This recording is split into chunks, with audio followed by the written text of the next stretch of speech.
Just to start with, I think it's an important reminder. A couple of days earlier, the report from the World Meteorological Organization in terms of where we are, where 2023 was recorded as a warmest year, and then it clearly shows that the 2024 is expected to be possibly even warmer, and all like in the IPCC report we have read about global mean temperature rise above uh, compared to the pre-industrial level by 1.1 degree.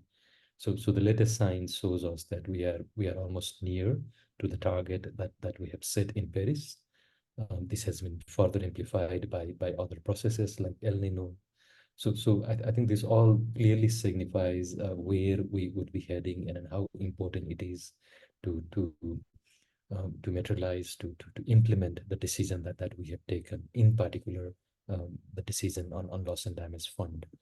Um, so looking back in terms of where we came from, the when we discuss about obviously the loss and damage, I think it goes together with the establishment of the UNFCCC, and even with earlier when AOSIS and the member countries made a proposal relevant to loss and damage. But then I think over the years, the science and the policy aspects has advanced. It's also in terms of the knowledge base has strengthened, but this has also been further fueled because of the insufficient emission reduction action, mitigation, and also inadequate mobilization of finance. So I think all this added up further to make things worse, where the discussion on loss and damage became more prominent, and where we are now. So I think we all were uh, we really admire the decision that was taken in COP27 in terms of establishment of the fund and the funding arrangement, but with a lot of work that will still remain, and the heavy workload that was given to the transitional committee on loss and damage. And I think some of the colleagues here, including myself, I think we have been able to closely work with the transitional committee on this, and really have to appreciate. I think this was something unprecedented in the UNFCCC process to deliver something within the record time of 1 year, and also with 5 meetings in the row. And I think as Axel was mentioning in the opening remarks, the historic decision made in COP28 to adopt this decision. I think that was really remarkable in terms of where we all came from. So one of the tasks that was that I was asked was also to explain what were the discussion in 2023 following the COP27 decision.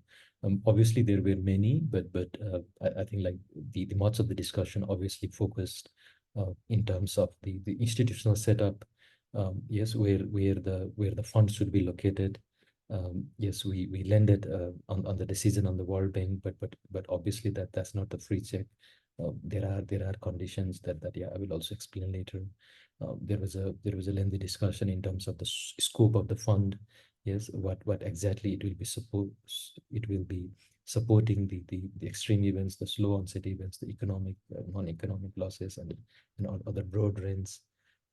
Obviously the governance related discussion where they're learning from many of the experience in other constituted bodies and other work stream, um, and the concept of the board, that's how it evolved. The finance and the financing instrument, yes, the grant base, the concessional loan, the bonds. So we have lended to something, but I think still uh, need to work further. So the financing instrument was the other area. I think there was a clarity in terms of the source of finance, like where the money should come from and where the money should go. But still, I think that was another important discussion in terms of having a full clarity. And then I think up to the very last hour, the discussion about the eligibility and the access. Yes, who received the funding, what would be the allocation and maybe the eligibility criteria. Like these were something I think that we just holding the discussion up to the very last hour. Um, this is my attempt, maybe with a very small font, trying to put together all the key outcomes in one single slide. But I'm sure like almost all of us who are here have gone through the many analysis, many blogs, articles that has been published after COP28. So I'll not be going detail on all of them, but agree with all. I think it was also quite a surprise, unprecedented, but the decision that was made on the first day of the COP, the historic decision by adopting the recommendation made by the Transitional Committee in terms of the operationalization of the fund and the funding arrangement, including the governing instrument of the fund. But I would say, even though it seems unprecedented, I think it was also the urgency of the time. And I think that's how we will obviously have to adapt as we move forward. If we look on the conventional way of decision making, obviously the time is not in our side. So yeah, so really appreciate. I think the way things moved very quickly at the beginning of COP28, but but then it was also, I think, a lot of mobilization, a lot of hard work put together by the Transition Committee, the COP presidencies, and many who were involved. One of the key demand from developing country, that the fund that will be established should serve as an operating entity of the financial mechanism and should be accountable, uh, and and and uh, and serve under the guidance of the COP and the CMA as a final decision-making body, but it's also to show the party-driven process that has been achieved. And that was one of the key asks from the developing country. The governance of the fund by the establishment of the board. Um, yes, so even though we have an interim secretariat, and but then the final decision lies in the board, and the board that is chosen through the party-driven process. Yes, and then compared to the previous setup of such bodies, the LDC and the small island countries have an additional member there. So that also, I think, signifies the importance of the how important it is to serve the vulnerable countries, so fulfilling their need at the ground level. There is also the provision of the independent secretariat, and for now hosted at the World Bank for the interim period of 4 years. In the next slide, I will explain about the exit, as well as the role that the World Bank should play, yes, in fulfilling the guidance that the COP has provided. But then it's obviously like the decision lies on the board, and then the secretariat obviously have to follow based on the TUR that are adopted by the parties. Also, the discussion about the location of the fund. So the board of the fund will have to select the host country of the fund, and that are already under discussion.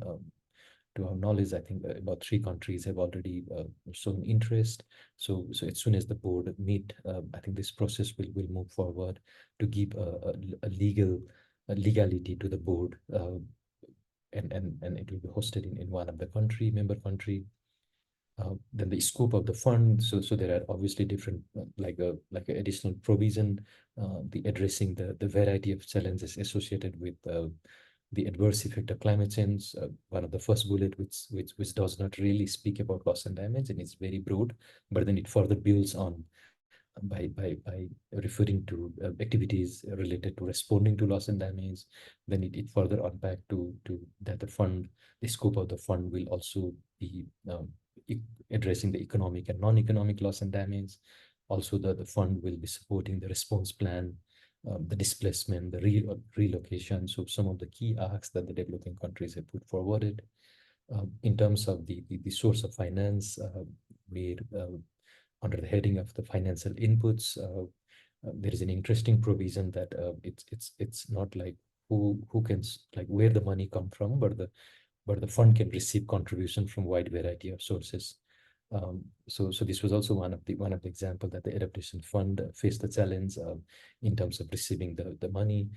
So it has an option like to receive contribution from wide variety of sources, and then in the governing instrument there is a delicate balance language in terms of the voluntary contribution from a developed countries who are a traditional donor to this process, but also some loose framing for the developing countries.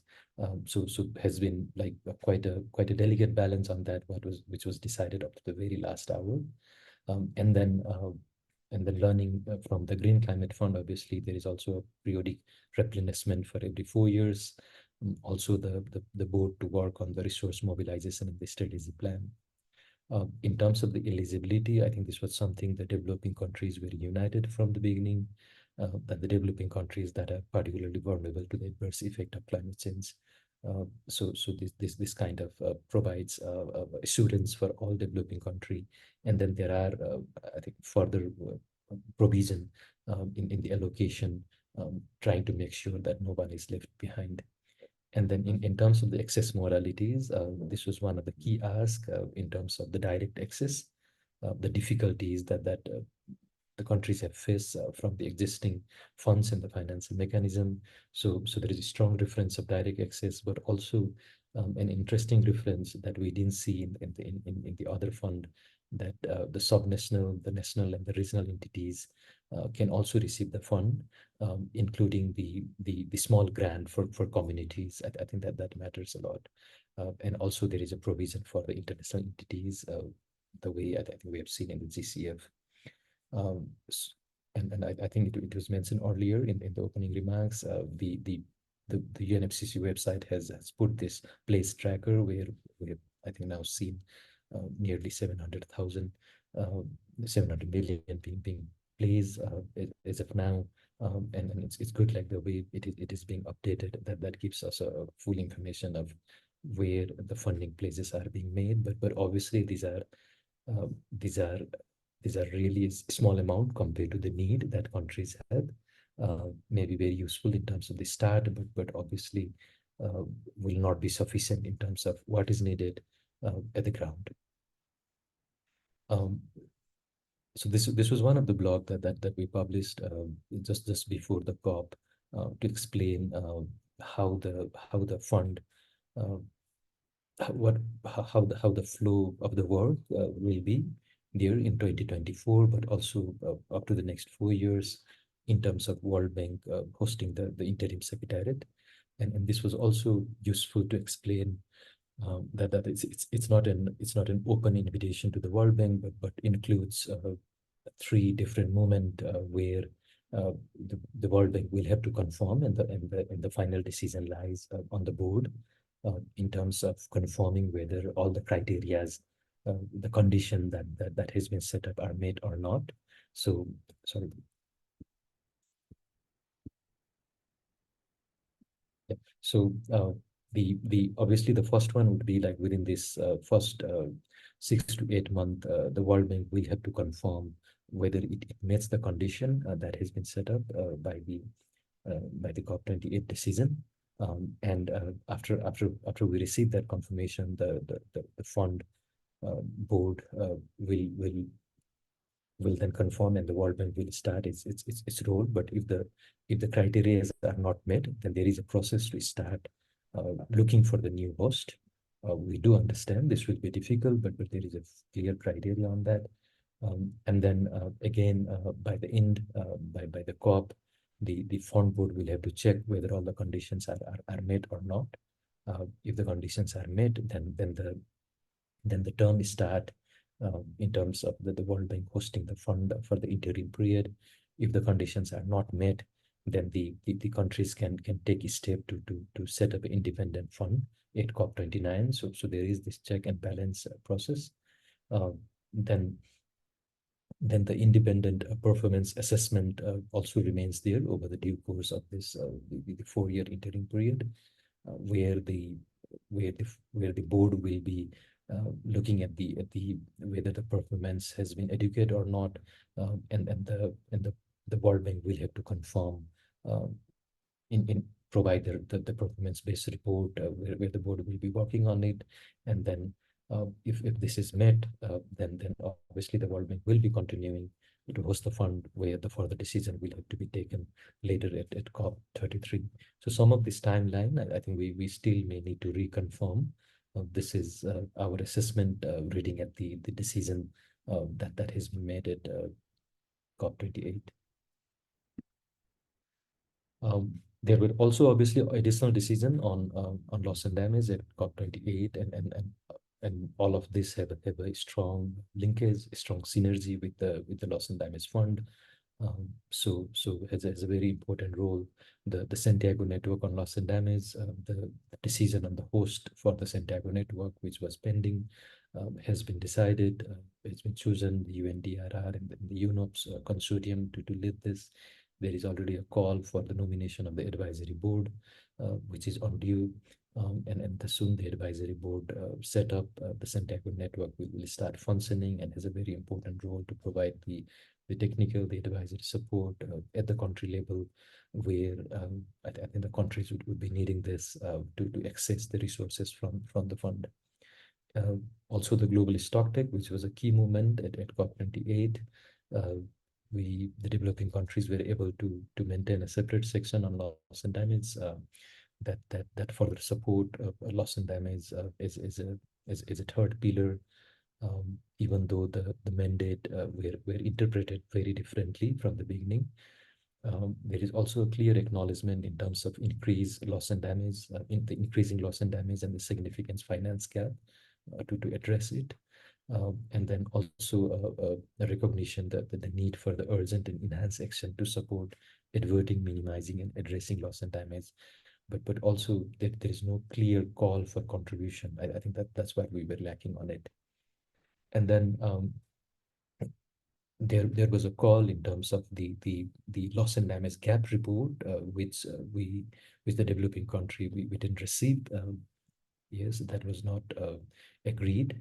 But then there is a provision of the synthesis report that the Secretariat will come up with based on the information that countries will be submitting on the biennial transparency report. And this report will be reviewed by the Executive Committee on Loss and Damage. So the good thing at least is there will be an annual information on a regular basis on the status of loss and damage based on the country's report. The other important process was the post 2025 finance and CQZ deliberation, where as expected, we didn't got the loss and damage related provision like very strongly, so which could be perceived as a risk for the final deliberation of NCQZ in 2024. Even though the scope of the NCQZ has not been decided, but there is a high chance that this decision may prejudice in terms of having a clear mention of loss and damage within the scope of NCQZ. So I think this is something that more work may be required. Then I think overall, looking at this, the lack of substantial progress on mitigation, and as I mentioned earlier in my slide, and also on adaptation, yes, in some of the area, and also including finance. I think this obviously raises an alarm. Yes, only having a decision on loss and damage will not fulfill. I think all this the synergy that is required in terms of addressing comprehensively. So that's the other thing. I think we also need to look further. My final slide, I think in terms of moving forward, so where we are. So obviously in terms of the global process, the first meeting that was mandated to be held by the end of January, by receiving a nomination from all constituency, the deadline has passed, because as of now we only have seen the nomination for the board member received from the developing country side. So this is unfortunate.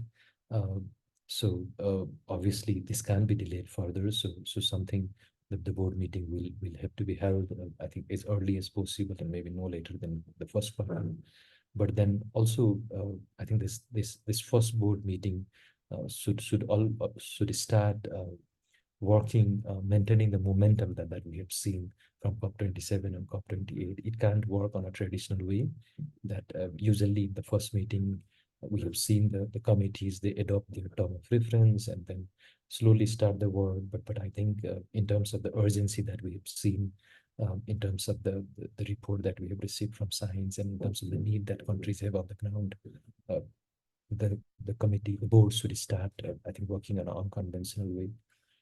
Then as discussed earlier, the selection of the country, the host country for the board to give its legality, the further work that needs to be done in terms of the access mechanism, unpacking the direct access and other provision. There are also mentioned about the allocation floor. And I think that based on the COP28 guidance, so that may be other area of work that require further. And also the synergy with other work stream, including the funding arrangement decision that has been made at COP28. I think with all of this, the most important would be the fund to set the date, or to set an ambition as early as the fund disbursement is, because again, the world can't just wait at the board to keep formalizing its process. But I think one of the its mandate is one of the main responsibilities that is to make a decision on the fund disbursement to countries' needs. At the country level, I just want to flag this few of the thing, maybe not, that was not on the scope of my presentation, but regardless, we have made all this decision at the country level, at the domestic level. Assessing the loss and damage resources will involve multiple challenges for countries. Yes, the attribution of loss and damage, the data availability, in some cases maybe the quantification or the qualitative assessment that are required. Also identifying the impacts.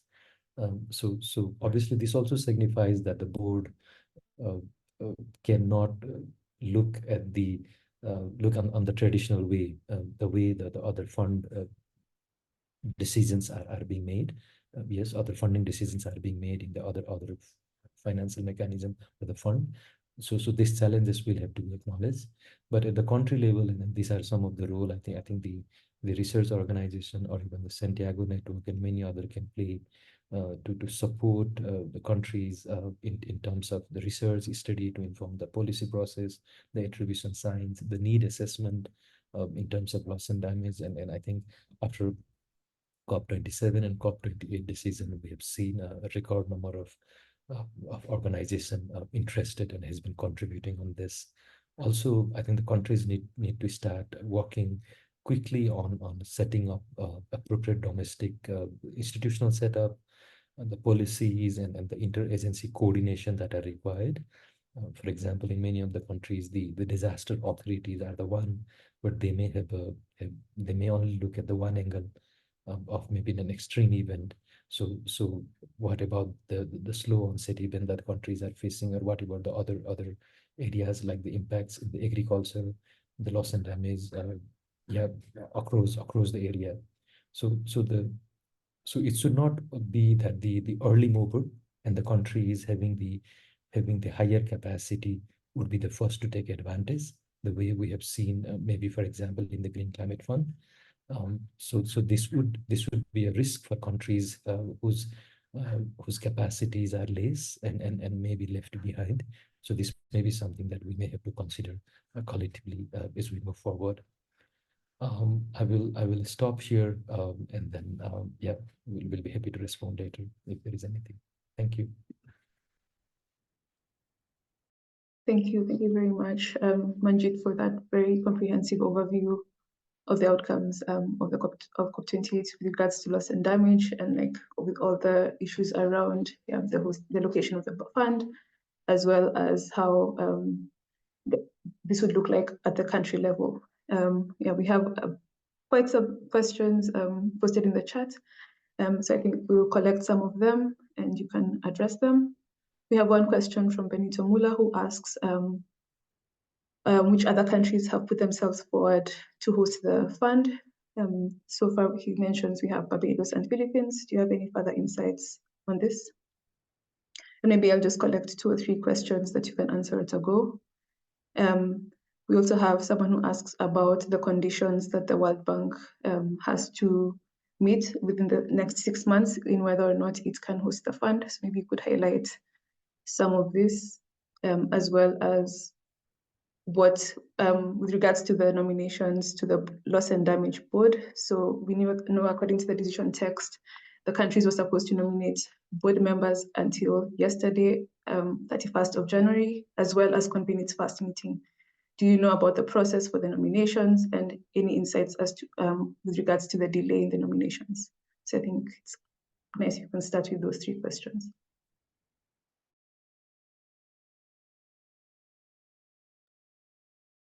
Thank you, Sherri. So, in terms of the conditions for the World Bank to meet, if we look at the decision taken in COP28, paragraph 20, there's a list of bullets that the World Bank will have to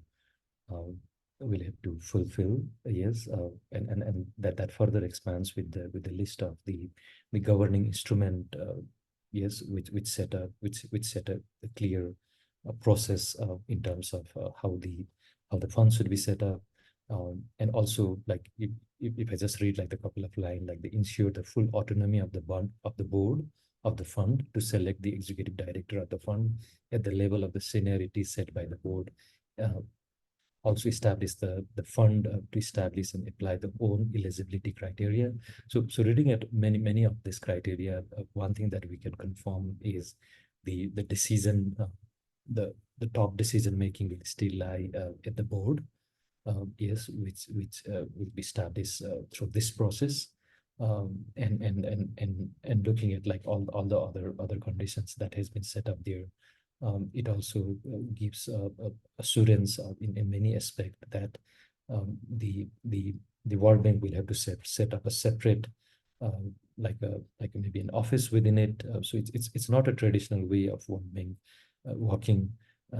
Yes, and also like there are a provision that wherever the World Bank does not have a reach in country, like we'll also have to find the ways to address the need or implement the project or disperse the fund in those countries. So I think we can't look at this just as a traditional way of the World Bank functioning in many of the country. It's also a challenge, I would say, also an opportunity for the World Bank to adapt to this and respond to the need. Yeah, and then we also have the question with regards to the location of the fund as well as the list of beneficiaries and then how does the country claim from the fund. So so this is something that the board will start working on it. The board has a decision-making authority in terms of the fund disbursement, the decision-making for the fund itself. So even though all the decisions are met, it has been operationalized. We are calling for the full capitalization. Yes, the resources are needed, and then the quickly the board nominations are made, and the board will start with its meeting. Then I think we may have to wait for that process in terms of countries, the fund disbursement at the country level.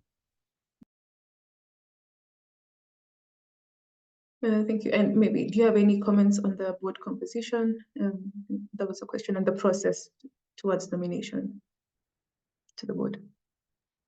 Now we are waiting for the composition from. Now we are waiting for the nomination from the developed country.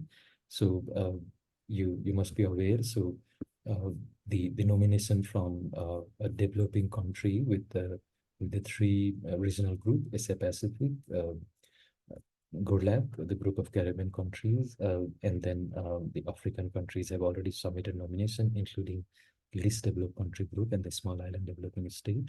So now the set of the nomination to be received from developed countries are waiting, because of which as per the mandate, the board is unable to meet within the 31st of January. So this is something I think we really need to think further in terms of the collective decision that was taken at COP28, and should not delay the process further.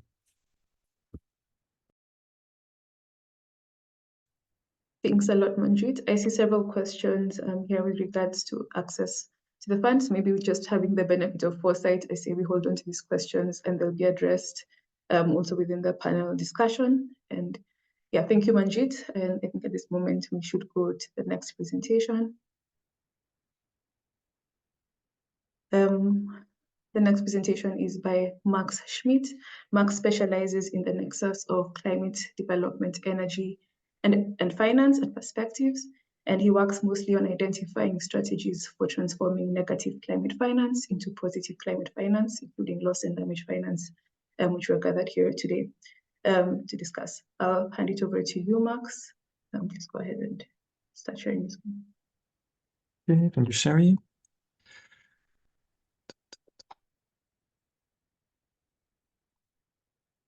Okay, you should be able to see my screen now. Here we go.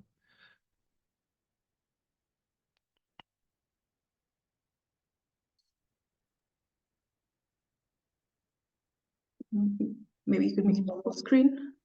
Okay, now this way it should work. Yeah, thank you very much, Sherri. Transitioning to this presentation, now that the Loss and Damage Fund has been operationalized, the big question is, of course, how to capitalize it.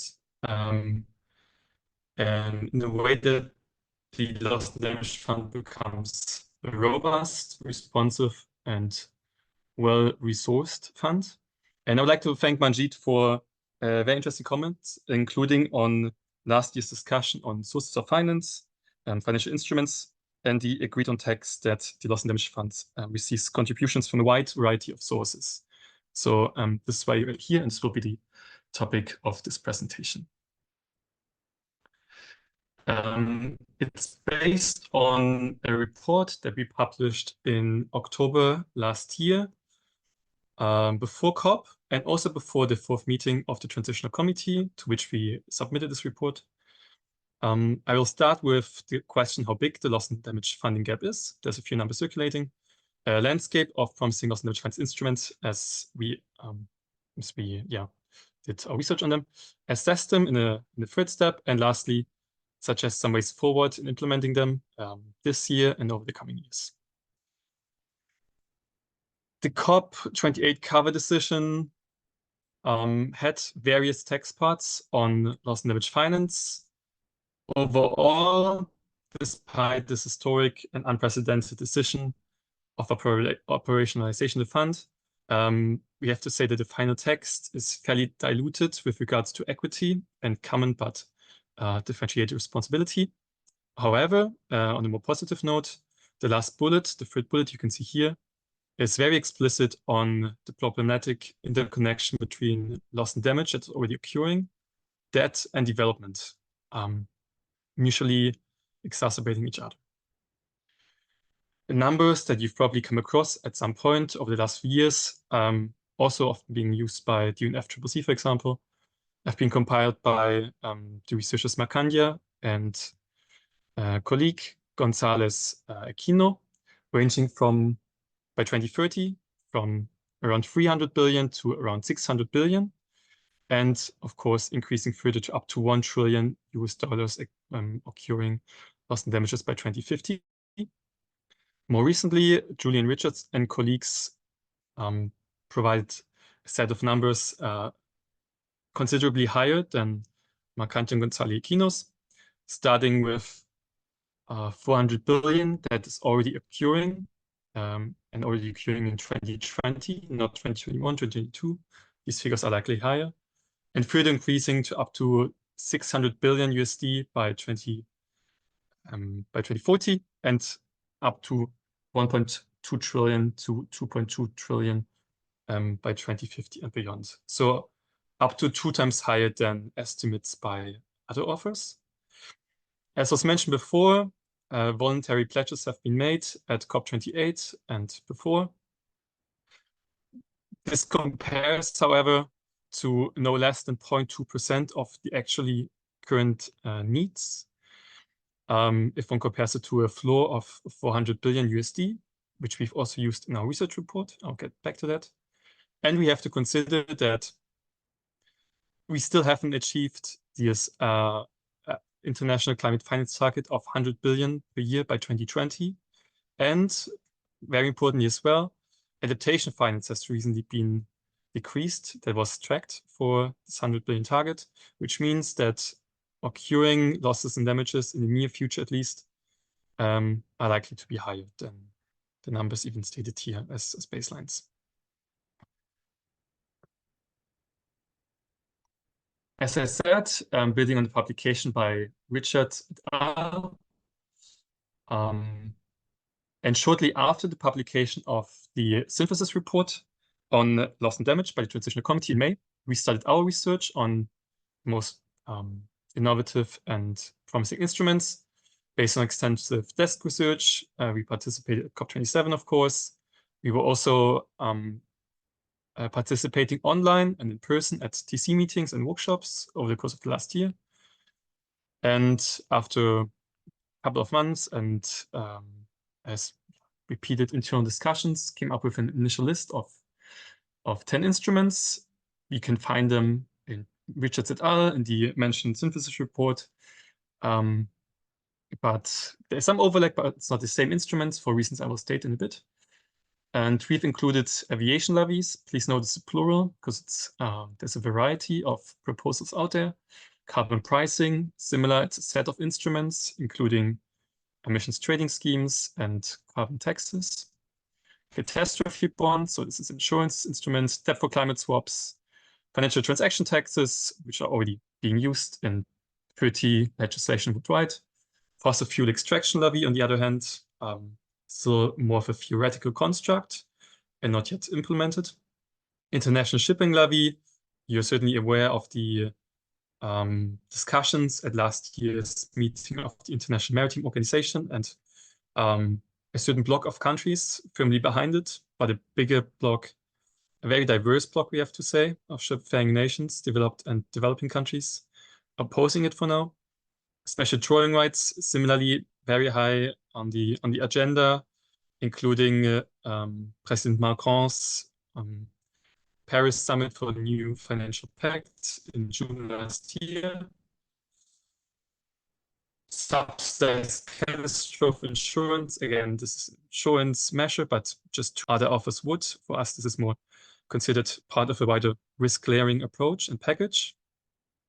And lastly, global wealth tax. As you can see in the global is in brackets, because there's separate debates going on. Wealth taxes are being used in many legislations, but at the same time, at the World Economic Forum, OECD level, and elsewhere, global wealth tax discussions are going on and are likely to continue. Among the instruments, just briefly, that we've excluded, I want to mention them here since they were included in other reports that you can, of course, also check out. Is, for example, fossil fuel subsidy reform. We find it extremely important, but excluded here for reasons of feasibility and difference between national taxation and international revenue distribution, which is historically uncommon. The crowdfunding as another voluntary means, share of proceeds, even it's of course feasible, but the adequacy is a question that made us exclude it. Windfall tax on fossil fuel profits, given its unpredictability, and we've seen over the last 3 years that as much as the demand there is by civil society, there's not always the strong political will to follow up with that.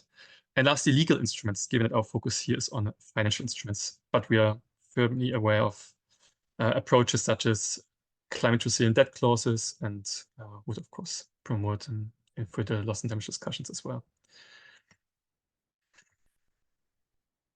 We, in the second step, developed a methodology based on internationally recognized principles by UNFCCC, the Paris Agreement, as I already mentioned, adequacy, predictability, feasibility, and fairness, and operationalized these 4 into a set of 7 indicators. So it's an average 2 per criteria, ranging from the time frame. We are all too aware that loss and damage finance should flow as soon as possible. The next extreme weather event, a disaster, won't wait for us. For example, the technical ease of implementing the instrument. I mentioned the global wealth tax and its difficulties. The likelihood that the instruments can garner support from most different negotiation blocs and countries. And lastly, two fairness indicators referring to current and historical greenhouse gas emitters. So we have the country level and company level covered, as well as the richest entities, individuals, that they would, of course, chip in more. Overall, we arrived at the following table. The color code is more or less straightforward. This is based on our internal expert assessment. You might have seen the four authors of this report. This was done by us. Overall, we came to the conclusion that only carbon pricing and the financial transaction tax are without significant downsides. They are, of course, not perfect, but relative to others, they are easier to implement. They are already implemented in very different ways. To flag cat bonds as the first one, where you can see a no in the category fair. This means that countries that do not suffer an extreme weather event, losses and damages during the duration of the bond, which could be a couple of years, they must pay the interest and are worse off than they would be without having issued such a bond. So we don't consider this to be fair across these two questions. But of course, if the instrument is redesigned, it could look different. As another example, you see for subsidized insurance, we don't consider this adequate, given that as of now, the Global Shield initiative, spearheaded by Germany, only mobilized $300 million by mid-2023. But what we believe makes an instrument to be adequate, or more adequate than others, is to be able to mobilize at least $1 billion per year. So this is below that, and we've categorized some instruments as partial, where it was between 1 billion and 500 million. Maybe to just quickly highlight two more. SDRs, special drawing rights by the International Monetary Fund. Not considered money as such, but as a reserve asset, which could be redistributed from richer IMF shareholders to those with less shares, but currently it's still reliant on the goodwill of such SDR donors and therefore just received a rating of partial. Lastly, I mentioned that we see aviation levies in plural. This is the case given that there's different approaches out there. Benito Miller already raised the question today. He spearheaded this instrument with others and further developed it. It differentiates between something like a lump sum of, let's say, 10 euros, $10 per flight ticket one way, or something like a frequent flyer tax. So increasing for every flight per year that you take.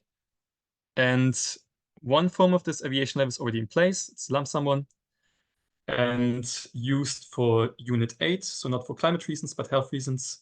This money raises 200 million USD per year and was spearheaded by France. So there's a precedent that one could build on, learning experiences to share, and yeah, experience to diffuse. To summarize this slide, of course, design matters.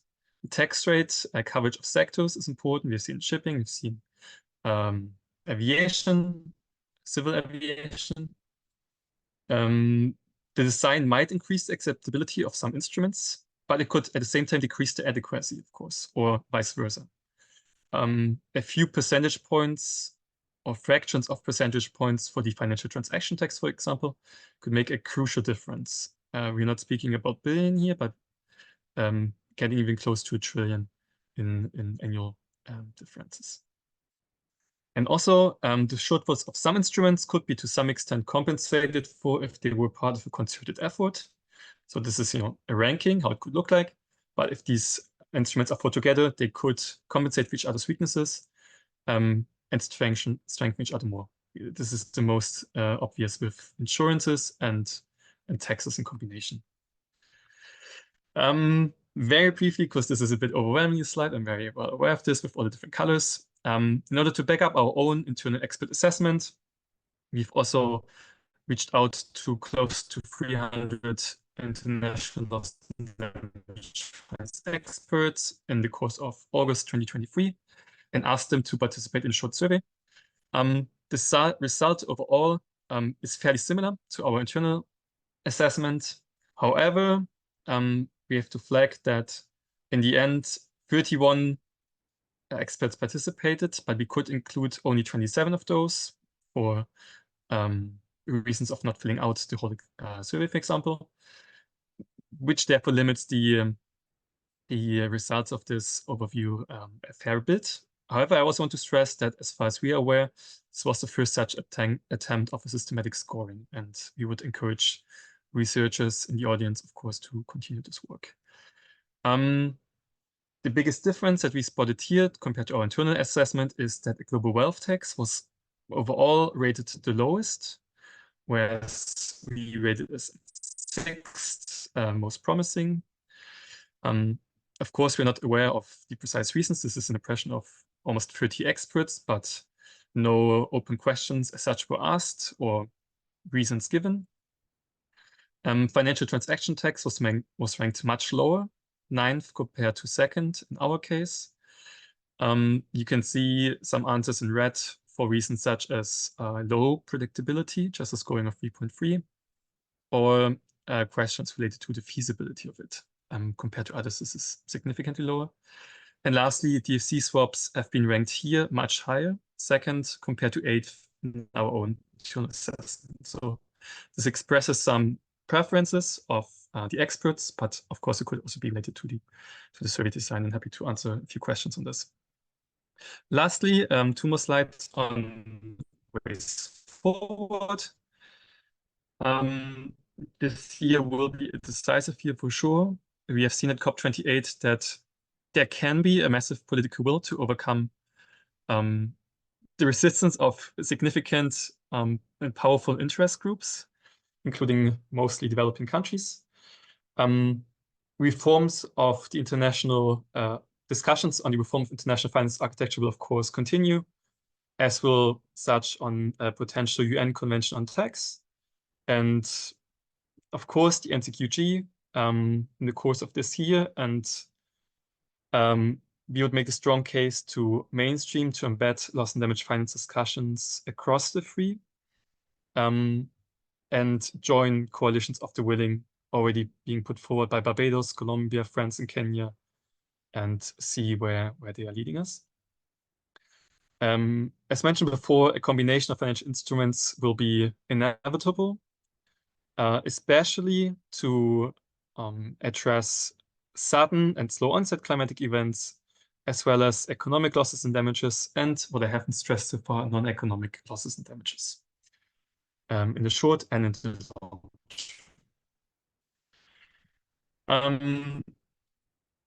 Often exemplified with the aviation levy proposal, we could trial and could use pilots to raise loss and damage finance. They can always be scaled up later, but learning experiences are required.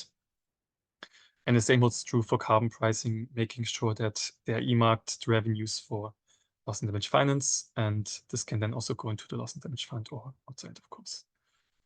A big argument against any tax levies whatsoever is, of course, their complexity, but it should not be assumed that this might not lead to their implementation eventually. The actual design of such instruments matters significantly. Any loss and damage finance instrument 10 we were chosen based on the principles of equity, pool the pace, and CBDRC. Not always guaranteed with insurances, but again, they have to be part of a wider risk claim approach and have a merit to it. Guardrails are necessary, such as systematic monitoring and accountability measures. We have to make sure that these instruments are used effectively. And this also goes without saying, regular evaluations and assessments will be needed to ensure these instruments work effectively as possible, and for those who need loss and damage finance the most. That said, I would come to the end of presentation, and yeah, happy to take any questions from the side. Thanks a lot, Max, for this nice overview of what instruments are available there to raise finance for loss and damage. And also highlighting some of the political challenges that they face, as well as what low-hanging fruits are available for countries to quickly move towards their implementation. And we do have some questions in the chat to you. Homi asks if you could share any more on the outcomes of the Paris Summit that could help finance loss and damage. So whether you think it's a fair process, for instance, with regards to the special drawing rights and taxes. We also have another question. If you are aware of any carbon pricing designs which are perceived as being more adequate, predictable, feasible, and fair from the assessment. So yeah, first question in terms of the process around the Paris Summit, in terms of moving forward some of the instruments such as taxes, and if you're familiar with any carbon pricing instruments. And of course here, Axel is a key expert on carbon pricing, so Axel could also step in here if you have any response on this. Okay, thank you, Sherri. Let me start with the non-carbon pricing question. I can take that one.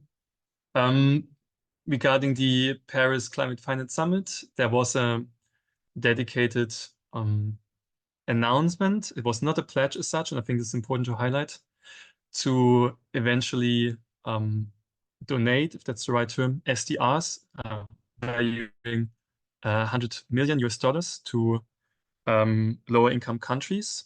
However, this pledge was already made in 2021 at, I'm not sure of the precise name, but it was an Africa-based summit 2 years before. So this was like an old pledge repackaged. Otherwise, I'm not aware of anything specific.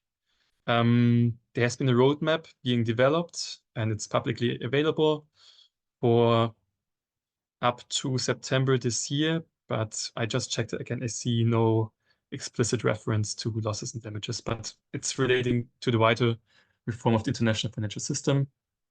As I said, yeah, spearheaded by Barbados, teamed by Colombia, France, and others. On carbon pricing, I can say this much, but I will take that question to Axel afterwards. That by definition, emission trading schemes are probably more likely or more feasible to be used for loss and damage finance as just a share of the revenues that could be dedicated.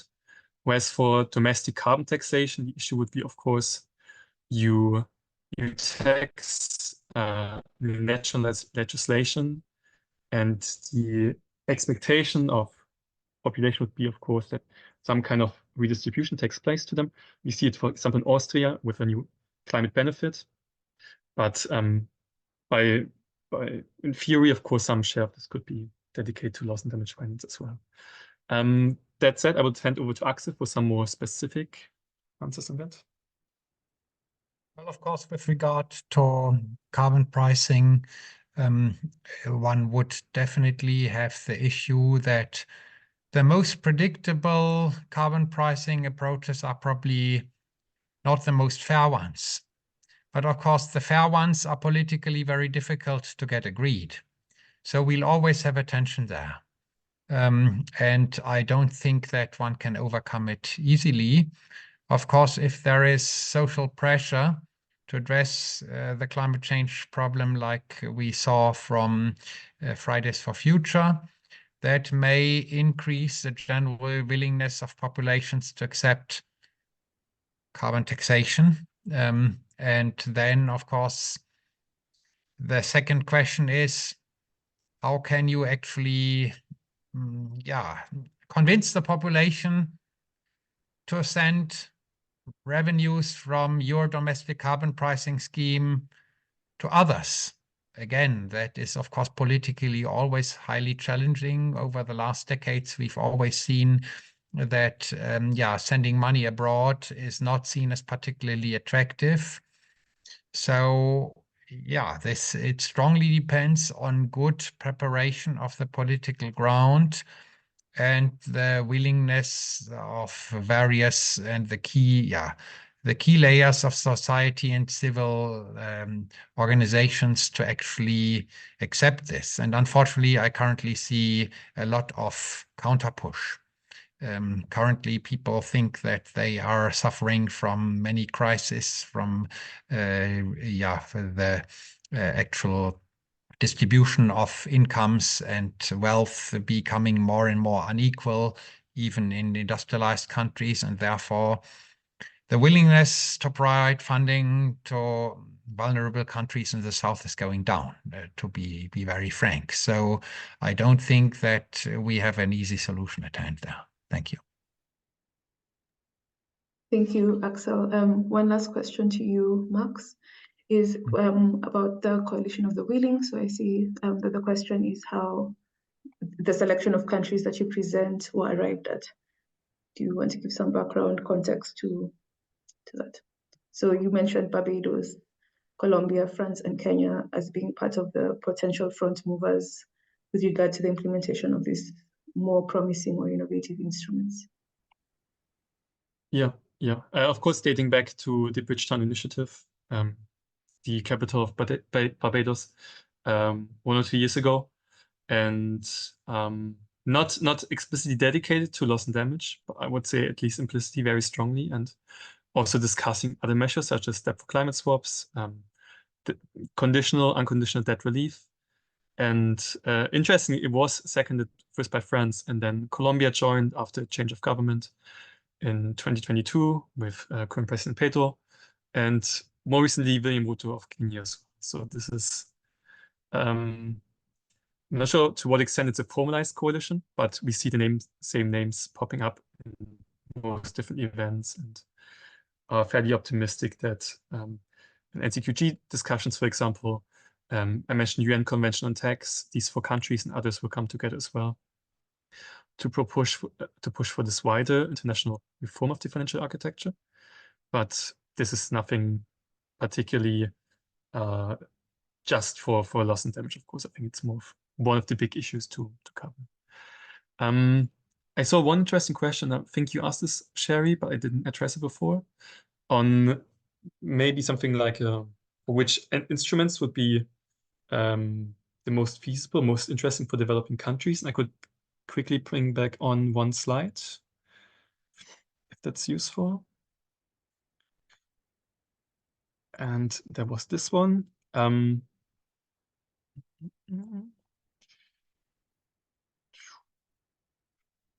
Just to say, of course, there is no silver bullet. But in terms of international transfers, of course, a global wealth tax would be as ideal as it could be. No one in developing countries, small and developing states, would have to pay much more than before, but the richest housing. But of course, there's also national possibilities. So if a certain developing country has oil and gas reserves, these are being extracted, then a fossil fuel extraction levy would be possible. I'm not saying it's feasible. Or similarly, a financial transaction tax. There are transactions with credit cards in literally all countries in the world, and those with higher incomes are also more likely, or it's empirically evident, they spend more and could thus be taxed more via this means. So it comes down to a package, and it would be interesting to see which developing country, which developed country takes the first step to implement one of those, or reform them, refine them, so that others can learn whichever part of the world they're in. Thanks a lot, Max, for that very interesting presentation. And of course, one of the key things I keep seeing in this presentation is also like how we need to really master this political will and the need for bold and creative decision making, like in terms of not just, as you say, assuming this complexity because something has previously not worked in other contexts. So whether some of these instruments that have been, of course, proposed in other contexts like sustainable development, adaptation, that we really can use creativity to move forward and and with those who are already willing to take the instruments forward, because of course the issue of loss and damage is urgent, pressing, and happening. So that would lead us to our next session, where we'll have our panel discussion. I'll briefly introduce our panelists. So as an environmentalist and climate finance negotiator, the delegation of Rwanda at the UNFCCC, Eva works as to advance the needs and priorities of vulnerable countries in terms of climate finance and loss and damage in the international forum. She's the co-founder of the Loss and Damage Youth Coordination and currently coordinates the training group. Thanks a lot, Eva, for joining us. We're also joined by Harjeet, who is an activist advocating for climate and social justice globally. Harjeet is also the Global Engagement Director at the Fossil Fuel Treaty Initiative and has been a board member of both CAN International and the Global Network of Civil Society Organizations for Disaster Reduction.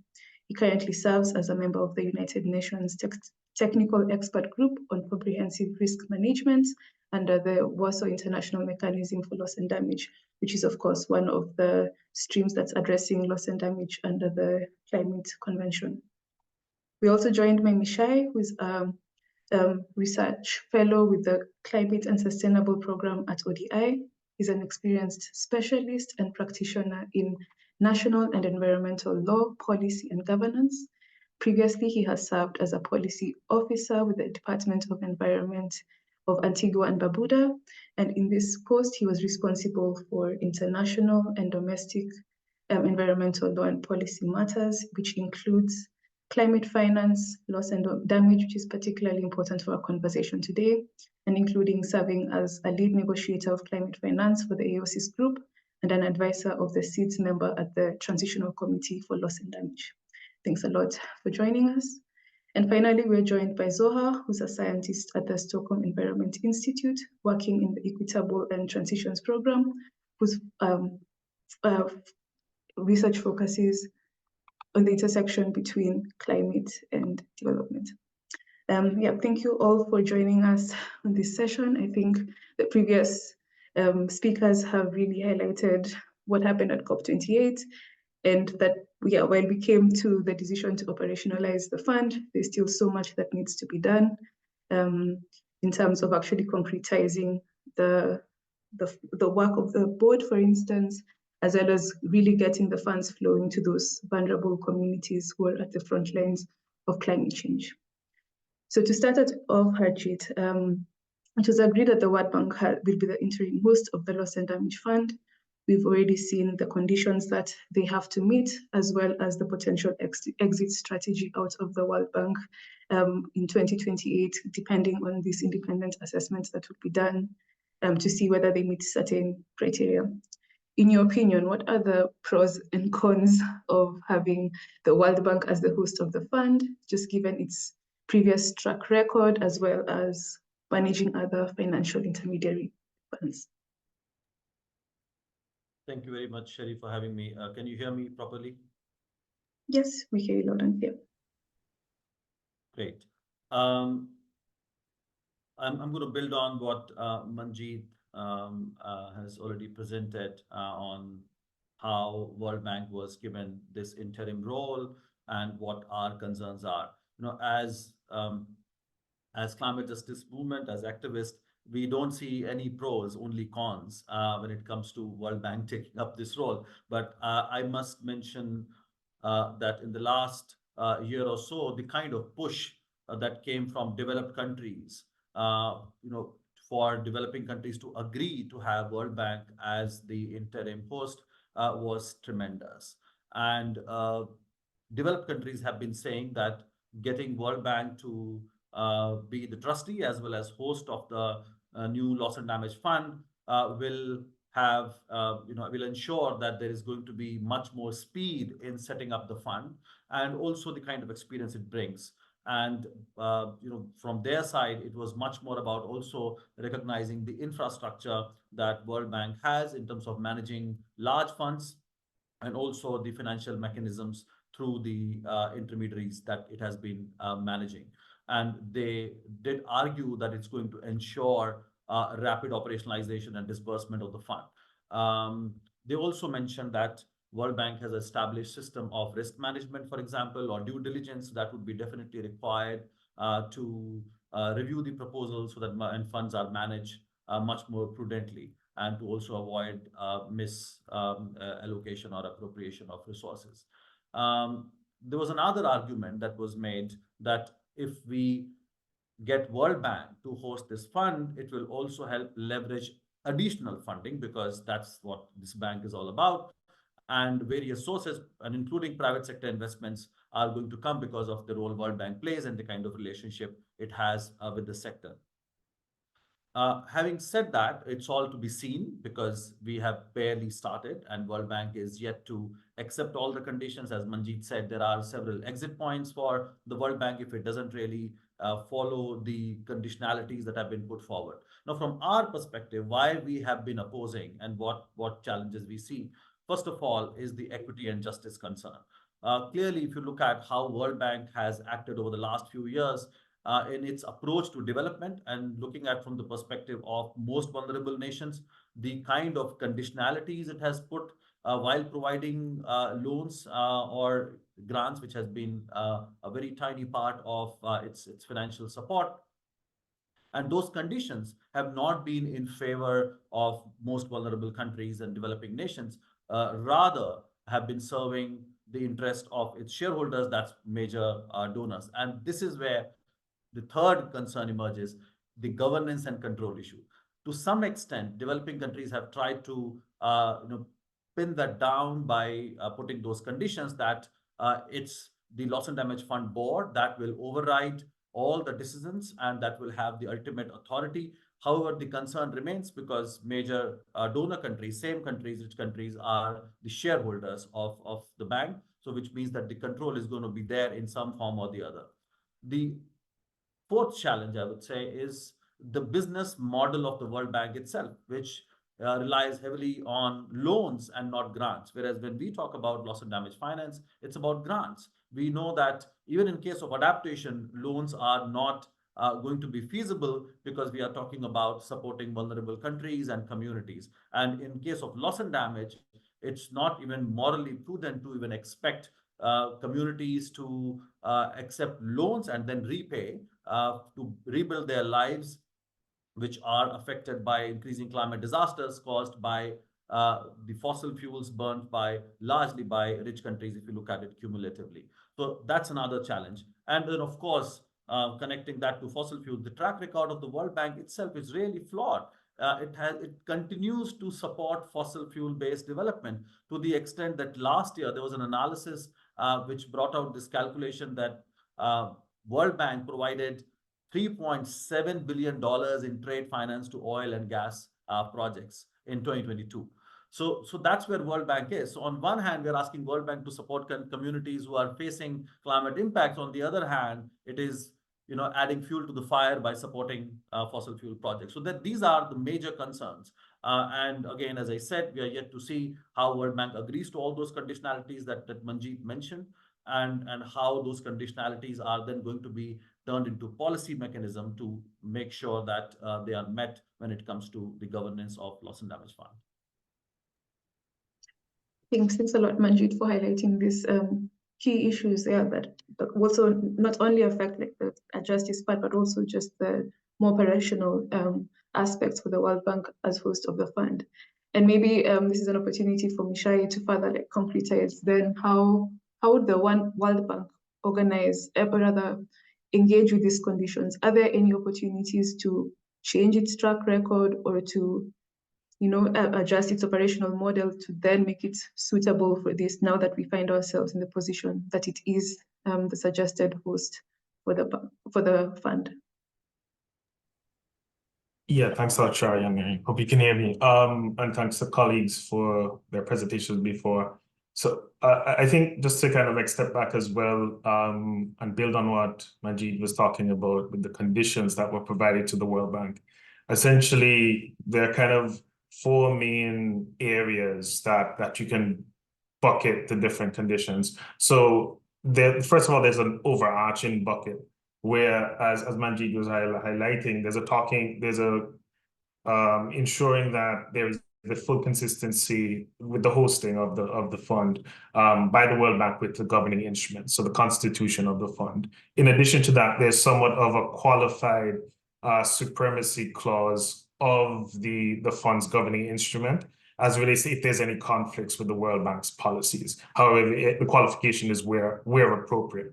And we still have yet to kind of figure out who decides what's appropriate and those sort of mechanisms. So you have that overarching bucket of conditions, and then you have an administrative bucket of conditions.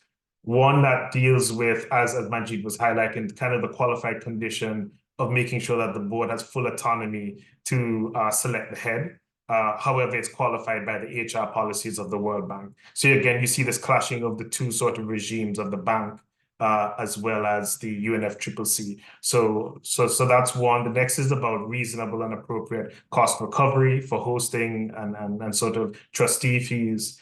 The additional one is a qualified condition in the context of, as Harjeet was talking about, the investment powers of the trustee and sort of being able to engage in the private sort of capital markets. However, that has to be in line with due diligence considerations, which are sometimes expensive and burdensome, depending on how the bank sort of, I guess, executes its role as a trustee.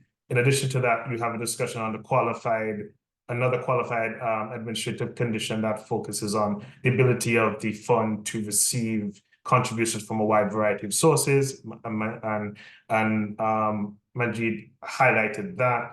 And then the last administrative one, which is kind of crucial to, again, the way that it'll be potentially able to navigate its conditions, is something called privileges and immunities for the assets of the fund, as well as the secretariat staff, noting that they will be employees of the fund. And so that's the second bucket of administrative conditions. The last two buckets are operational, and it speaks to eligibility in the context of access. And then the second one deals with direct access to the fund. And so you see these four buckets of overarching administrative, eligibility, and direct access conditions as basically the UNFCCC saying to the bank and communicating to the bank in its invitation that you need to essentially be able to do all of these different things, noting that we've taken a look at the various policies of the bank, directives of the bank, and there's really and truly two potential main routes, right, that the World Bank can take now that it has the invitation. The ball is in the World Bank's court. So the first thing is that the World Bank can just do an early dropout, right? It could decide that it confirms that it's not willing and able to meet these conditions, right? And all it needs to do is let the clock run out for a 6-month period. And as Manjeet's slide said, so that's around the 13th of June, right? That's paragraph 21 of the COP decision. The next option is that it could engage in the process of agreeing to reform. It went through a very sort of elaborate process in 2019 up until 2022 of reforming how it deals with these type of funds. And so what it can do is first confirm it's willing and able to do these conditions. The second is that in its documentation, because it has to go through its process in the bank to create the fund, right, in the bank, in line with its processes, it then has to outline how it plans to reform or waive its policies in line with the conditions and the fund's governing instrument. And mind you, there are many different funds that are of a similar nature, like the Global Environmental Facility, as well as the Adaptation Fund, which already has exemptions to these rules, noting, however, though, they were created well before the 2019 reforms of the World Bank. So that's very important to know. There are only a few that have come after the 2022 reforms of the World Bank for what is called financial intermediary funds. And then the last is that they have to then codify that plan in a hosting agreement between the fund's board and the World Bank, which leads us then to the fact that the degree to which the World Bank would reform / waive its policies to align with these fit-for-purpose conditions from the regime is subject to, among other things, but at least these two main things. First is that whether the World Bank recognizes the fund's board as a legal person, right, with a requisite legal capacity to enter into an agreement with it, noting that there were some sort of, I guess, questioning of whether the World Bank would be able to, in the context of it being a host, right, having the host role of the fund, be able to recognize another entity, a legal entity, as being a part of that broader arrangement of the fund. So the board. So there was a question about that and the bank's policies and its fifth framework. So we'll see whether the board will want to whether the World Bank will want to engage with the Loss and Damage Fund, noting that it has to interact with the Loss and Damage Fund board, which again Manjeet highlighted. And then the second sort of aspect that we need to the World Bank needs to think about is the degree to which it is fit for purpose with the conditions, is the level of good faith that the bank engages and negotiates with the board, right? Noting that there's varying different degrees of power in the context of this kind of negotiation. But at the end of the day, the different hooks, as Manjeet said, of the ways out into an independent standalone, I think should provide enough leverage, at least to the board, to say, if you don't want to do this, we can go off and do this on our own, similar to how we did with the Green Climate Fund. So it's either you reform, like how you're saying, and your president has said, RJ, etc., have said that, you know, they want to reform in order to solve and have a livable planning, right? And so we'll see, essentially, and noting that this good faith is vice versa as well. So the board in itself also does have to engage in good faith in sort of the negotiations with it. And then third, there could be other routes that I just don't know about. What I would like to say finally is that, you know, I've done some analysis with the bank's policies, the bank's directives on financial intermediary funds, as well as its guidance. And just to highlight that in the context of things like take, for example, the privileges and immunities, right, of the fund's assets. This essentially, looking at the bank's directive, the 2022 directive on financial intermediary funds, in section 3, paragraph 8C, there is a clear understanding, because it's the bank's basically reputation, right? Its privileges, its immunities, etc., that in the context of the employees that engage with the fund, right, that officers and associates, officers and staff of the World Bank, in the discharge of their offices, owe their duty entirely to the World Bank and to no other authority, right? And then it says, right after, it says that the fifth Secretariat staff are responsible for serving the best interest of the relevant fund, this being the World Bank and its governing body, within the World Bank's organizational framework. And so I think this is going to be one of the main things that kind of like highlights as in the negotiations as being one of the sort of back and forth issues on finalizing the negotiations and trying to reckon who really is in charge of the fund, and who really has the final say in the context of authority. Because I know the bank tries to do this clever thing where it's like operational stuff, you go to the governing body, HR, admin, etc., goes to the World Bank structure. But we have to acknowledge that they are linked, right? How human resources interacts with, you know, whether it be the beneficiaries, etc., how you go about signing agreements, project agreements with those countries, how do you engage with direct access, right? All of these different things are linked to the personality of the fund, which what was agreed to was connected to the World Bank's personality. So it'll be interesting to see how it gets through and whether it decides, as I said, to either drop out early, which would be one of the options, or the second thing is engaging in agreement to reform, which is possible and which is in the realm of and the powers of the executive directors to change. So I'll stop there. Thanks a lot, Sherri. Thank you so much for that very in-depth overview of what needs to be done by the World Bank, building on its track record. And I like this element of good faith, especially as we talk about elements in reforming its direct access policies, which I think nicely leads us to the next question, to Zoha, on the key considerations then for the board in terms of, you know, developing a resource allocation system.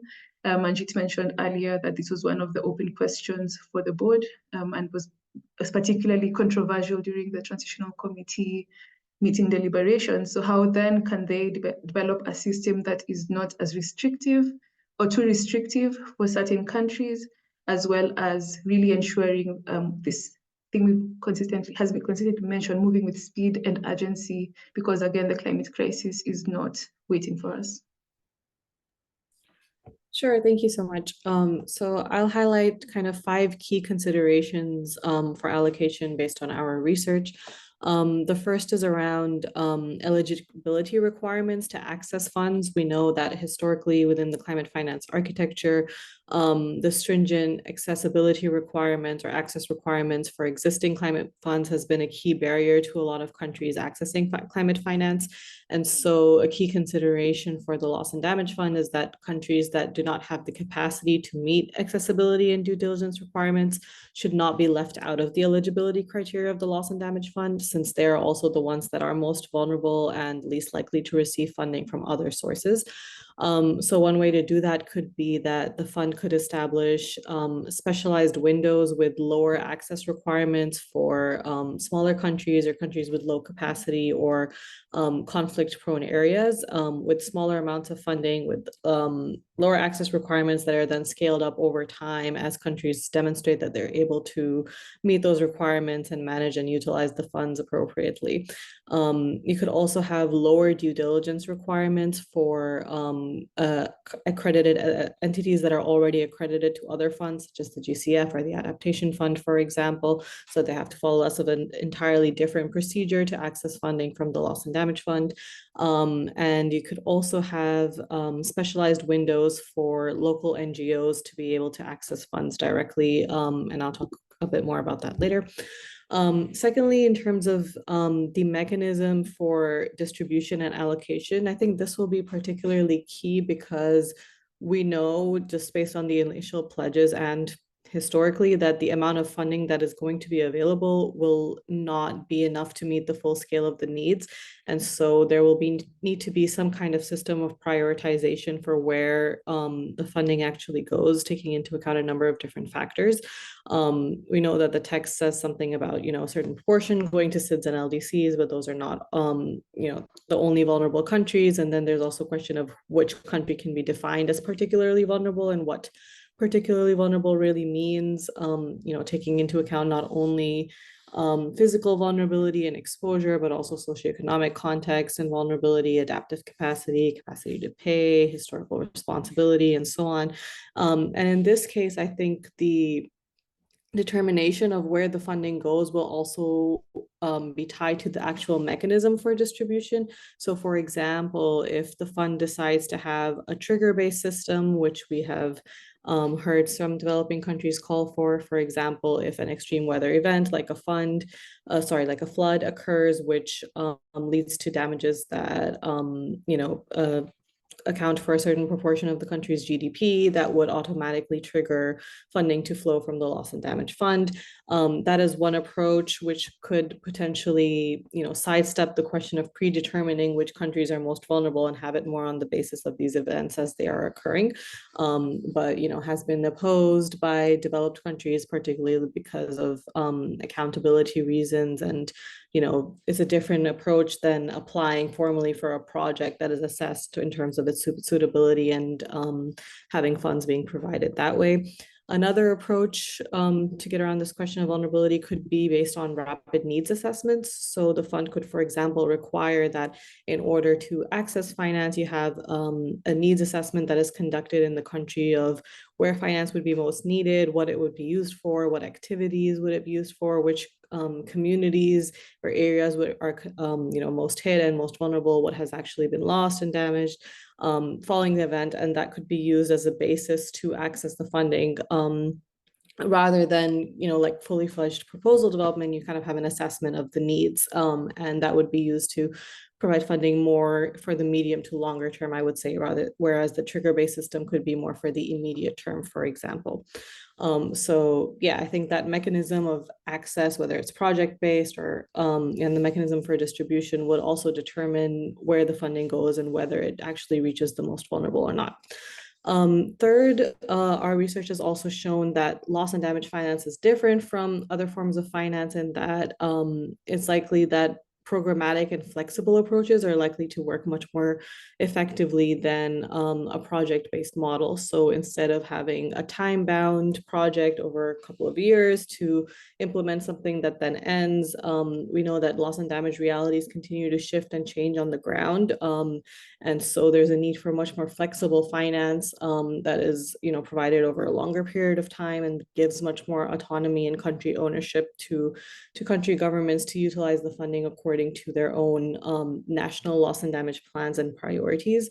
What does that mean in practice? You could have funding, as developing countries have called for, as direct budgetary support to countries and give them more autonomy and decision-making power over how the funding is used based on assessments that are done over time and after the funding is received. But this would also need to be paired with strong, transparency and accountability systems and some level of stringency over how funding is used to avoid misuse of funds as well. You could also have as a requirement that countries develop their own national loss and damage plans and priorities, similar to the NAP process, for example. So instead of applying as a project, you could have that kind of process as, these are the national loss and damage priorities. This is where areas that are most vulnerable, and these are the activities that would be prioritized, and that could be used as a basis to access funds as well.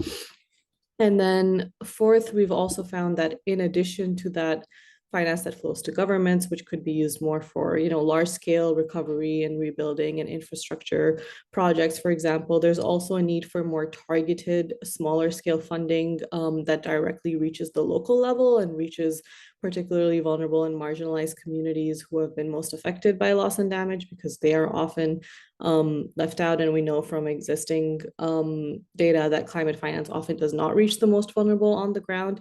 And so for loss and damage, there's a need to think about what mechanisms can make sure that that happens. One approach could be that, as part of the access criteria of the fund, you require governments to have community engagement processes integrated into their proposal development and project implementation processes. Or you could have as a requirement that a certain percentage of the funding be dedicated to reaching the local level, for example. Alternatively, you could have more enhanced direct access mechanisms where local NGOs are able to directly access the funds, such as through a small grants window with much smaller scale funding around $500K to $1 million, which is directly targeting local NGOs. And that would require, providing more knowledge and capacity building support for those NGOs as well, for them to be able to access and manage the funds and serve as implementing agencies. That would build capacity and readiness in the country overall. And maybe the Santiago network is also something that could support with that. And what it would lead to is, making sure that those most affected by loss and damage have autonomy and decision-making power to utilize funds according to their own needs. And could, build capacity in the country overall to then receive larger amounts of funding at a later stage. I think a lot of lessons can also be learned from the enhanced direct access mechanisms that the GCF and the Adaptation Fund are currently piloting, which, we've already seen have some challenges in terms of the national government still having too much of a say over which projects are approved and which NGOs are able to access the funds and so on. So a lot of lessons can be learned from there. And finally, my last point was on governance and the need to adopt participatory and representative decision-making processes and approaches over allocation as well. A lot of us really had hoped that the board of the Loss and Damage Fund would have CSOs as representatives on the board. I think that would have really set a precedent and been quite a novel approach. Although that has not happened, I think the board could still potentially, I don't know, legally is possible, but could potentially establish something like, a committee of CSOs and experts and researchers that it is used to, advise its decision-making that includes representatives of vulnerable and marginalized communities there.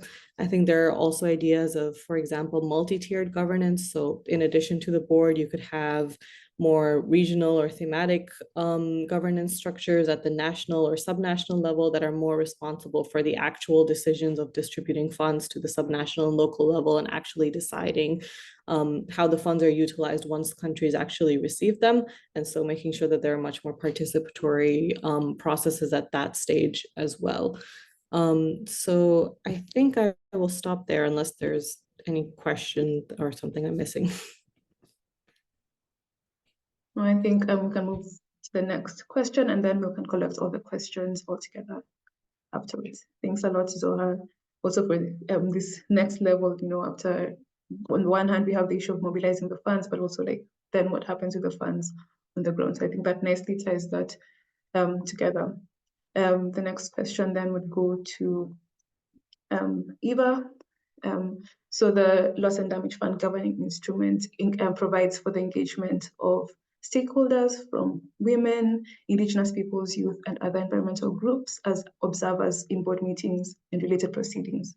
At the same time, there's concerns around the World Bank's track record in putting children and youth in the driver's seat, and how this would then compromise their attention to the special needs of youth and children. So in your view, Eva, is the governing instrument responsive to the needs and priorities of both youth and children? And what then are the opportunities that you could point out that would ensure the fund meaningfully considers and protects the interests of these groups?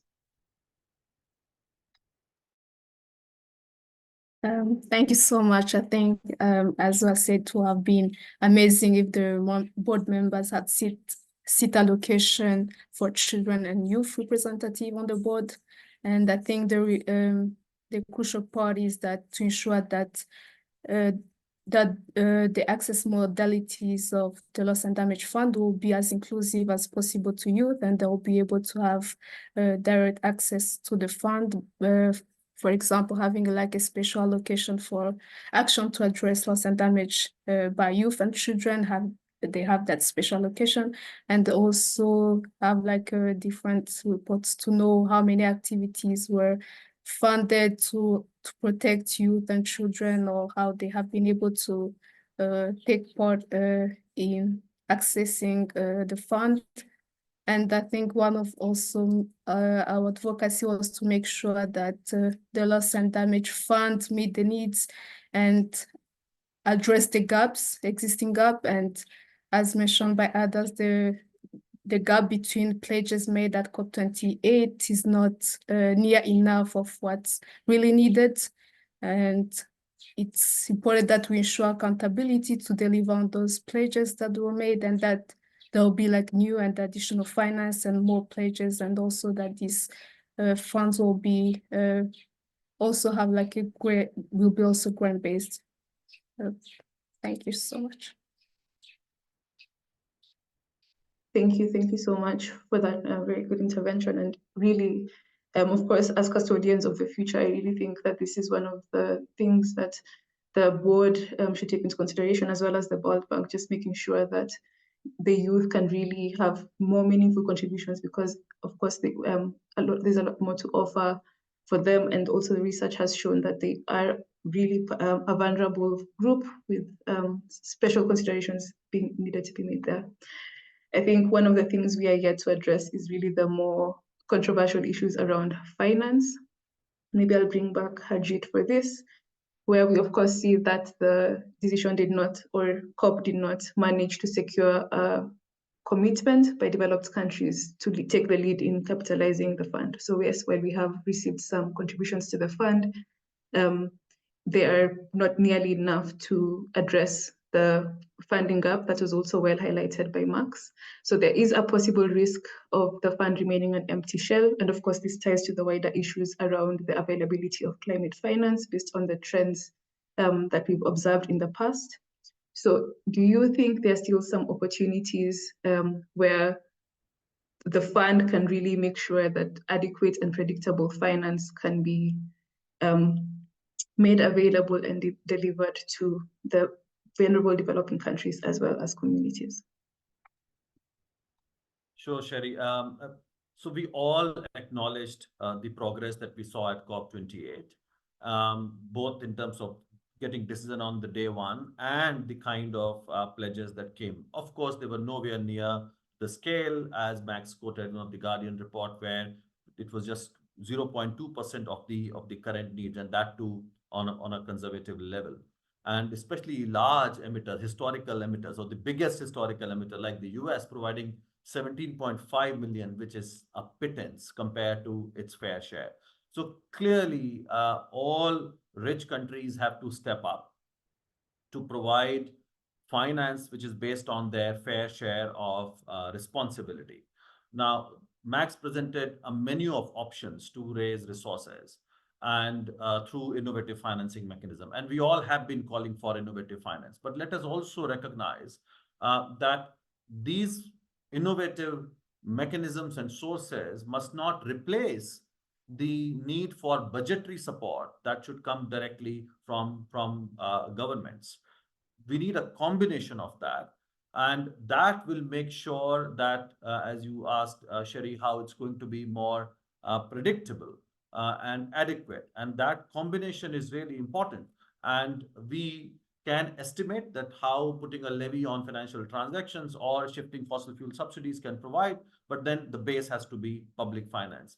And what Axel was saying initially, and I would like to respond to that, where even if you put such a levy or tax, you raise resources, it is politically challenging to transfer those resources to developing countries. I think we need to understand why that is the case. And my point here is, it is because rich countries have not been honest enough in admitting their historical responsibility publicly. That's what they should have done over the last 30 years. Saying, and it's science, it's not that somebody is making it up. We all know that the current stock of emissions that have caused climate change have come largely from developed countries. And it's the industrialization that started 150 years ago. So there is no hiding away from that fact. Why don't they acknowledge and tell their citizens that they have a global responsibility? You know, there's a lot of grandstanding when they go to G7s and G20s. But that grandstanding is not helpful if you are not meeting your fair share of responsibility. So convince your citizens, communicate to your citizens that they have to do. And look at the calculation, 0.5% of rich countries' budget, 1%. I mean, it's nothing. Look at the kind of crisis we are facing, the scale of challenge that we have. Rich countries have to step up and own up that responsibility and provide that. It's not going to be difficult. If they don't do it, let's look at the other side. Then they are going to be eroding the trust further. And we cannot afford to see that happening. We all want international cooperation to exist. We want a multilateral system to thrive, and especially when we are facing so many global challenges.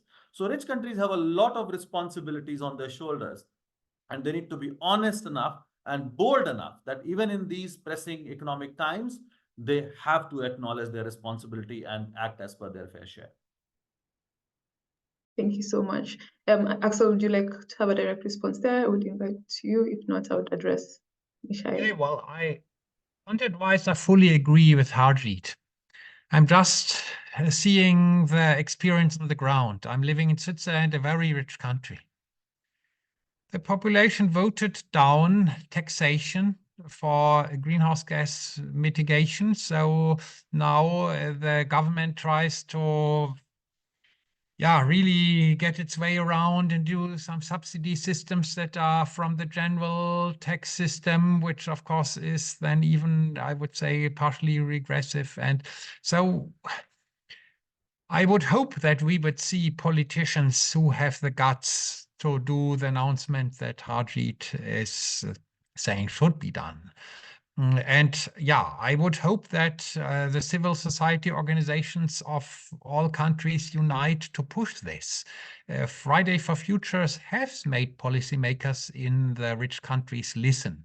And I think there we could have had a window of opportunity to push what Harjeet has been saying. But then, of course, due to COVID and the geopolitical crisis, climate change now and the political attention in the rich countries has gone down significantly. And the political parties that are pushing climate action are going down.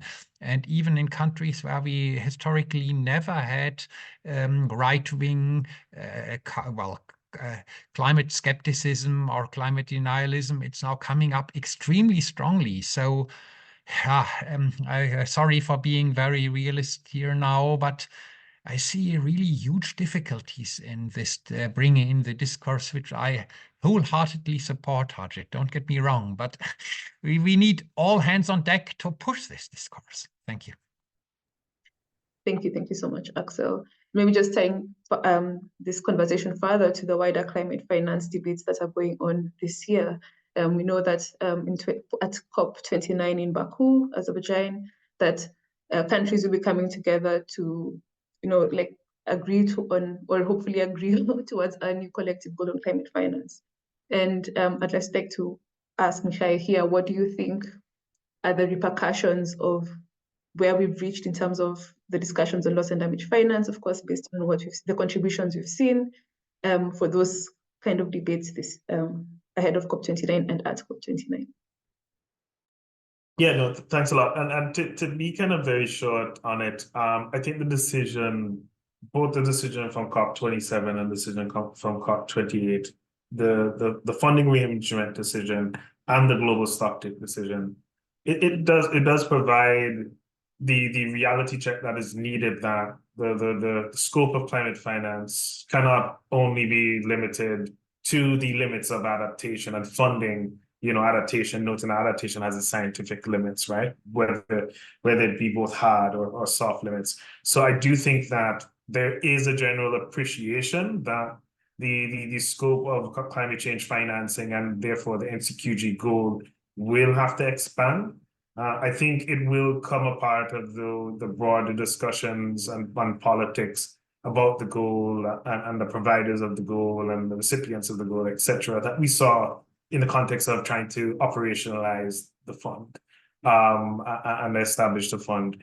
So, but I think there are just key things that are quite clear. So, for example, it being a part of the financial mechanism under the convention provides, clear sort of articulation that it is one of the three pillars in relation to responding to climate change. So I do think that while there are some that I know that I've highlighted still, they're not convinced. I can tell you since 2022, the amount of countries that thought that it wasn't a part of climate finance has drastically reduced. And I think there are only a few outliers left. And so based on consensus decision-making, hopefully there is that broader realization, noting that that has effects on the quantum, quality, access features associated with it, transparency, etc. So I'll hand it over. I hope that answered the question. I'll hand it back over to you. Thanks. Thank you so much. Yeah, and that does answer the question. I'll ask my colleague Louisa to collect the round of questions in the Q&A chat and just bring them up to the panelists. Yeah, hi. Thanks everyone for these really insightful discussions and for the participants to ask their questions. I have one question in the Q&A box, maybe for SOA. And if there has been any connection made in the loss and damage fund with climate-induced migration and displacement. Maybe you want to answer this first, and then we collect further questions from the audience. Yeah, sure. I mean, I don't have too much to say, but planned relocation is often talked about as one of the activities that loss and damage finance could fund.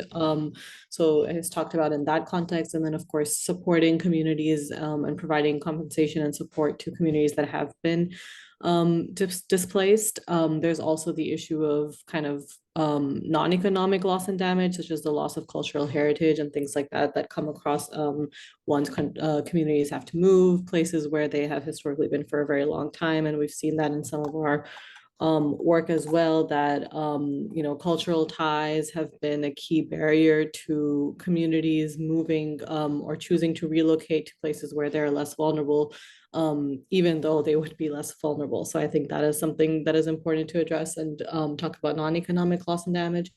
Another issue that has come up in you know, some of the work that we've looked at in case studies is that land acquisition is quite difficult and can be quite a key barrier in terms of actually obtaining somewhere for communities to be able to relocate where they are less vulnerable. It requires large amounts of funding and has legal implications, which are you know, difficult for small amounts of funding to address. And so that is important to consider.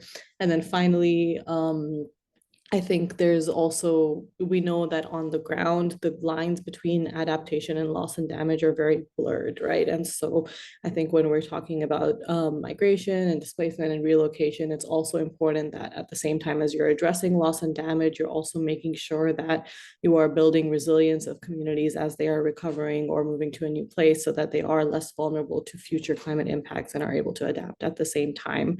So I think that is important for the Loss and Damage Fund to consider how to, you know, enable those full spectrum approaches and take into account future risk and vulnerability when it comes to planned relocation, for example.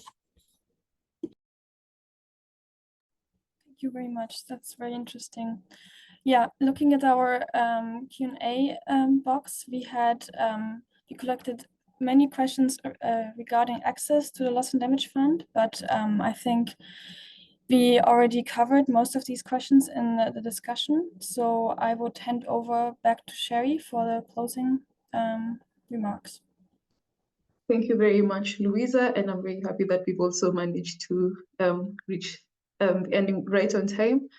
I would like to start by thanking all those who joined the call as participants. Thank you for making the time for this, as well as to our rich group of panelists who have, of course, provided their insights on the very many issues surrounding the Loss and Damage Fund, as well as issues related, again, as we had announced, finance as well as governance. And the speakers as well, Manjeet and Max, who highlighted both the decision as well as the opportunities for raising more climate finance that would address loss and damage.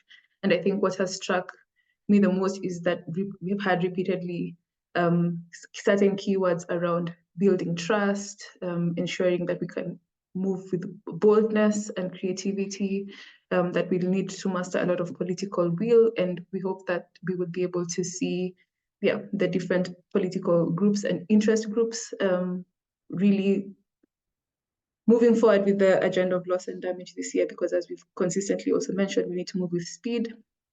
I think I'll quickly stop there and ask the panelists to just give each one sentence just of what they would like to see this year with regards to loss and damage, what's plausible, what's ambitious, and then we can quickly close.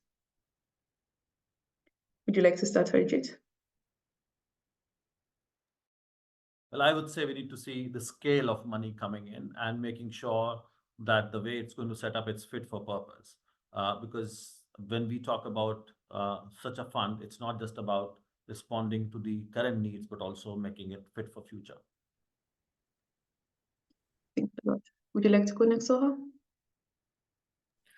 Yeah, no, I completely agree. I think I would like to see more pledges, many more pledges. And I think I would like to see what I said before about fair decision-making and governance processes. It's just very key that those who are facing loss and damage have disproportionate say over how money is used. Okay. Yeah, no, just I think the main focus is on what I said about the good faith about it, with the main actors involved in the institutional arrangements for the fund. I think we just, the good faith actors need to ensure that they're not only doing this for doing the sake and trying to put like a trophy or some sort of medal on the shelf to say that, yes, we've collected the loss and damage fund, etc. We're involved with it. So I do think that we need to be realistic, and there's no shame in saying that right now I can't do it, or right now I can do it, and I will do my best to sort of change the way that we work. So I think that's the main thing, is engaging in good faith might be the phrase. Yeah. Thank you. Eva, would you like to go next? I don't see you on my screen. Yeah, I think I also say it's more pledges actually for the funds and money in the funds to meet what's required.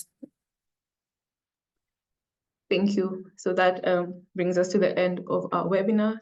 I would also like to share with you that our research director, Axel, who gave the opening remarks and has also started the session, gave a summary of the full COP28 outcomes that's available to you. So please feel free to scan the QR code. I'll leave it there for a second, and you can access the YouTube recording as well as the presentation slides on our Perspectives website. And there again, as I said, he ties the broader issues regarding the global stocktake, the global goal on adaptation, loss and damage, and all the other key issues that were discussed at the COP. So yeah, please engage with that information. Thank you very much once again. And with that, I think we can close the webinar. Thank you. Bye-bye. Thank you, Sherri. Thanks a lot. Thank you. Bye.